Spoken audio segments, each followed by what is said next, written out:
ஓம் நம சிவாய. நம்ம திருவாசக பகுதியில் 11ஆம் பகுதியான திருத்தள்ளேனம் அப்படின்ற பகுதியில் இருக்கிறோம். அப்போது நம்ம ஒரு பகுதியாக பார்த்துன்னு வரும்பொழுது திருச்சாந்தம், சுவாமிக்கு சந்தனம் அரைக்கிறது, சுவாமிக்கு பூஜை பண்ணுறது, சுவாமியோடைய தும்பி மூலமாக தூது விடுறது, இப்படி எல்லாம் இருக்கும் பொழுது இந்த திருத்தள்ளேனம் தில்லையில் அருளப்பட்டிருக்கு. அதாவது சுவாமியை பாடிண்டு ஆடும் பொழுது நம்மளை மறந்து ஆடுறோம் இல்லையா? 1000 திருநாமம் சொல்லி நம்ம அந்த வாத்தியங்களை கொட்டிண்டு அவனுக்கு ஆடுறத இது விஸ்தீர்ணம் பண்ணி பேசுறது. அப்போ இதில் 8 பாடல்கள் பார்த்துருக்கோம். அடுத்த 9ஆம் பாடலை பார்க்கலாம். கல்நார் உரிச்சி என்னையும் தன் கருணையினால் பொன்னார் கடல் பணித்து ஆண்டபிரான் புகழும்படி மின்னேர் நுடங்கு இடைசெம் துவர்வாய் வெள்நகையீர் தென்னா தென்னா என தெள்ளேனம் கொட்டோமோ. கல்லிலிருந்து நார் எப்படி ஒரு ஓமா பாருங்கள். நம்ம எவ்வளோ கல் மனசாக இருக்கோம்ன்றத, அதாவது இது எல்லாம் மாணிக்க வாசகருக்கு மனசு அப்படி இருந்ததுன்னு நம்ம எடுத்துக்கப்படாது. நமக்காக அவர் பாடி வச்சிருக்கார். அப்போ எப்படி ஒரு யுகந்தோறும் நல்லது க்ஷீணிக்க தான் போகிறதுன்றத பெரியவா உணர்ந்திருக்கா. அப்போ அந்த கொஞ்சம் நல்லதை காப்பாற்றுறதுக்கு நமக்கு மிகையான பொருள், அதாவது ரொம்ப உடம்பு வந்துட்டால் எப்படி மிகையான மருந்து சாப்பிட்டு தான் அதை சரி பண்ணிக்கிறோமோ, அப்படி மிகையான அமுதா நம்மளுக்கு திருப்புகழையும் தேவாரத்தையும் திருப்பாவையையும் அருளி செஞ்சுருக்கா.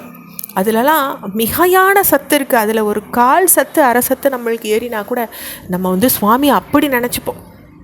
அதுக்காகத்தான் இதுலேயும் அந்த மாதிரி சொல்கிறா. கல்லிலிருந்து நார் உரிக்கிறதுக்கு ஒப்ப தன் பொன் போன்ற திருவடியை பணியும் படிசிவன் என்னை ஆட்கொண்டிருக்கானே, என்னையும் ஆட்கொண்டிருக்கானே. மின்னல் போன்ற துவழ்கிற இடைய சிவந்த வாயையும் வெண்பற்களையும் உடையவாளே, அதாவது பெண்களே, அவனை தென்னா தென்னான்னு பாடி தள்ளேனம் கொட்டுவோம்னுட்டு அழைக்கிறாங்க. அதாவது தென்னாடுடைய சிவனே போற்றி, எந்நாட்டவர்க்கும் இறைவா போற்றி. தென்பகுதியில் தான் அவன் பிரசித்தியாக இருக்கான். ஆனால் அவன் எப்படிப்பட்டவன்? எந்நாட்டவர்க்கும் இறைவன், எல்லாரும் வணங்கக்கூடிய தெய்வம். அவன் ஒருத்தருக்கு மட்டும் ஒரு உரித்தான தெய்வம் கிடையாது. அதைத்தான் நம்ம சூக்ஷ்ம பொருளாக உணர்ந்துக்கணும். அடுத்த பாடல், தசம பாடல். கனவேயும் தேவர்கள் காண்பறிய கனைக்கடலோன் புனம்பே ஆன வளைத்தோழியொடும் புகுந்தருளி நனவே எனை பிடித்து ஆட்கொண்டவா நயந்து நெஞ்சம் சினம்பேல் கண்ணீர் மல்கத் தெள்ளேனம் கொட்டோமோ. அப்போது தான் பார்த்துட்டார் சிவனை. மாணிக்க வாசகர் வியந்துக்கிறார். தேவர்களால் கனவுல கூட இப்படி ஒரு காட்சி காண முடியுமான்னு தன்னையே சொல்லிக்கிறார். அப்போது அவன் அம்பாள் சகிதனா எனக்கு நனவுலையே எழுந்தருளி என்னை தடுத்தாட்கொண்டிருக்கான். தீமையை காண வெறுக்கிற கண்கள்லேருந்து அவனை விரும்பி கண்ணீர் சிந்தி நம்ம தெள்ளேனம் கொட்டணும். நம்ம என்னெல்லாம் தீமையை பார்த்துட்டு இருக்கோம், நல்லதை நம்மளால் காண முடியல. அவர் அந்த காலத்துக்கு இப்போ தீமை ஏறி இருக்கே ஒழிய குறையலை. அப்போது அந்த தீமையெல்லாம் காணாமல் அந்த கண்ணில் கண்ணீர் பெருகிண்டு அவனுக்கு பக்தியாக இருக்கிறதுக்கு நம்ம தெள்ளேனம் கொட்ட வேணாமான்னு அழைக்கிறார். அடுத்து 11ஆம் பாடல்.